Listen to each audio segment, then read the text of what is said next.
What about the 40 hour a week deal that was enforced 2 or 3 years ago that don't get mentioned much anymore? So it probably comes into play occasionally. I agree. It probably does occasionally come into play. We try to watch it when we can. We try not to go over intentionally. Does it happen though? Is it happening? Yep, it's happening. Uh, with more drivers for more trips, we might be easier to not go over that. If you're driving for a team, if you are driving for a sports team, okay, the expectation is you're driving that season. If you have to miss a game, you can't go, you're sick, you got something else planned, no problem. Totally understand it. The expectation is that you would normally find your own subs, get who's going to cover for you. Now, if I need to help out with that, I will help out. I'll step in and help out if I need to. But if at all possible, you try to find somebody to go in your place. Okay? So as it's always been. One thing I did kind of want to add on to that, just following up with that, because some of our teams they have a lot of games. Softball has a ton of games. Baseball has a ton of games. It's hard for one person to do all of that. Okay, if at any time you want to tag team, a schedule with somebody, feel free to. I think that would be a great idea. That way, if you can't do one, hey, I can't go this day. Can we switch one out? I say that my only request is that you also let me know. Okay, if you're gonna have two people doing the same team, you all go through the schedule, divide them out, switch them out, however you want to. But then share a copy of that schedule with me, so that way when the coach calls me, hey, who's taking us to Berea tonight? Well, I can look at it. I don't have to make a phone call or send a text or something trying to find out who's driving who where.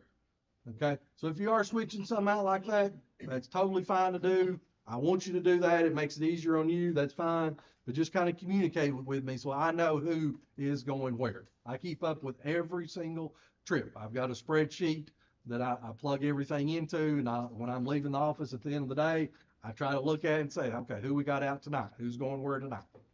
So just try to communicate that with me. And again, feel free to find somebody to split them up with you. All right, your trip forms, please turn those in as quickly as possible.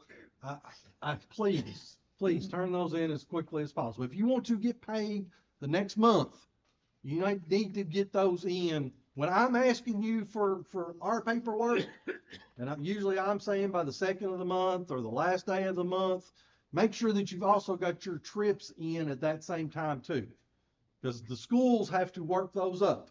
Okay, they need that information as quickly as they can get it so that they can then send it over to us to get onto payroll. So trips take a little bit longer to process because they've got to first come to the school. School sends them to us, they cut the check to us, and then we put it on payroll. That's how the process has to work. Now, if Herschel's driving a sub route and he turns in a sub driver timesheet, well, that comes straight to me, it comes straight to central office. It goes through the process a whole lot faster. But the trips have to go through another step. So ideally, turn them in when you do the trip. But I know that's not always practical. If you're doing 5 or 6 trips for one school, driving for a team or something, I don't expect you to go in 5 or 6 times, turning them in different times. But make sure at the end of the month, when I'm asking for paperwork, make sure that you're getting that paperwork to them as well. Does that make sense? And Miss Sandra loves seeing David Gibbs. She's like his most favorite person in the world. All right, and the last one I've got that I want to talk about and mention is trip pay. As most of you probably put together and figured out, since last school year, trip pay is now your regular hourly rate. Okay? Should be clapping. I mean, that's a good thing, right? I hope that's a good thing. I mean, we worked 15 years. It absolutely should have, Jack. You're exactly right. But it's happened now. It took us a while to get there, but we're there now. So I can't control what's happened in the past, but we are there. And I do kind of feel like there may be some more people that want to do some trips because of that. At the same time, I think there's enough trips to go around for everybody. I think we can work it out. If we can't, and it becomes an issue or a problem, we'll go back to the old days where we'll put a list together and I'll go through each name individually and call, and whoever's name comes up for that trip, do you want to do it? Yes or no? And then I'll go to the next name. on the list. I really don't want to do that. I really like the way we're doing it now. It seems to be working. But if this way of doing it now doesn't work, then we may go back to that. If we're getting a lot more people wanting to do trips and people not getting enough, then, we'll look into that. But for now, I'm going to continue doing it the same way that I've done it the last few years.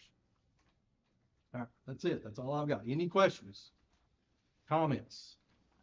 Sly remarks? I'll keep them to myself.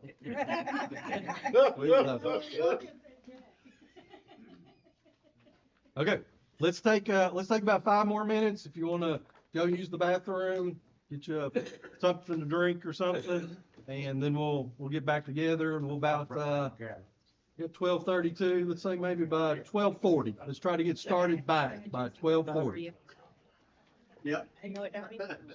Should have had Jason grab it for you. Who? Should have had Jason grab it for you.